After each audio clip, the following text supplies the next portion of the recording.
I interviewed recently the most powerful industrial leader in Sweden, Peter Wallenberg, and he said that apartheid had its faults, but it had parts necessary given circumstances at the time.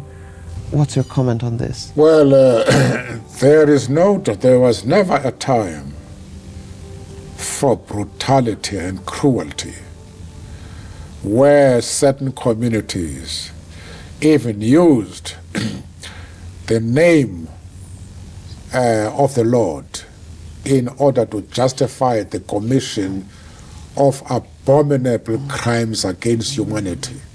There was never a time for that. And I do not agree with the famous industrialist.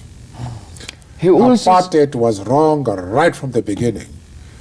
And it is not the only case where there has been oppression. But some oppressive systems were more humane than the system that was employed by the South African oppressors.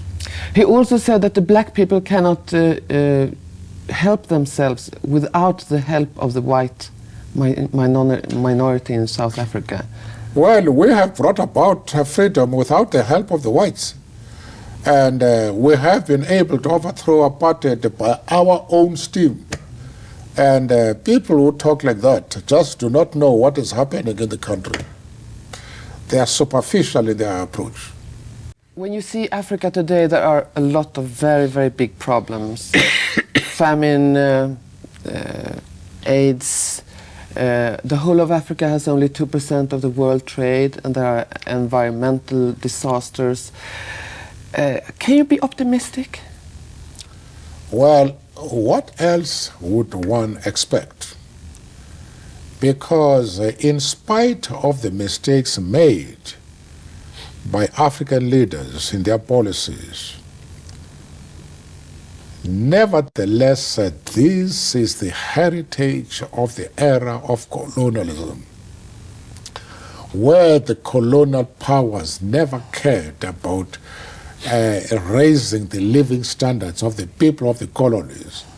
They were concerned, with exploiting the raw materials, building roads to the harbors, which they built in order to ensure that these raw materials reach the motherland. They come back as processed goods and exploit, sell them to the people at exorbitant prices. Never established proper schools, proper hospitals, and created industries in order, to absorb the population. What else did one expect? The leadership which had really no high standard of literacy. And these things had to happen. Whereas we don't condone the mistakes made by some African leaders, but at the same time, Africans have produced very competent leaders who are addressing problems in their country after the teething troubles of emancipation, of liberation. They are now thinking hard on how to organize their countries and to make sure that the living standards of our people, the living conditions are improved. You have written a self-biography that is about to be published now, and in the very end you say something very interesting, I think. You say, I struggled not only for freedom for the suppressed, but also for freedom for those who suppressed. Can you explain that? Well, naturally, that is important in our country, because the tiny minority of whites that was in power in this country and that oppressed us were not free. They were seized by fear, and they were insecure. They did not know what changes would mean as far as their living conditions are concerned. Would they be able to maintain these privileges which have enriched their lives? It was natural. And any freedom fighter who was now looking beyond mere liberation had to consider the interests of the minorities as well. The basic concern, of course, was the living conditions of the black majority that had struggled. We have brought about liberation in order to address their basic needs first and foremost. But at the same time, we have been denied educational opportunities. We have no people with real knowledge and skills and expertise. The white minority, because of the historical situation, have those skills.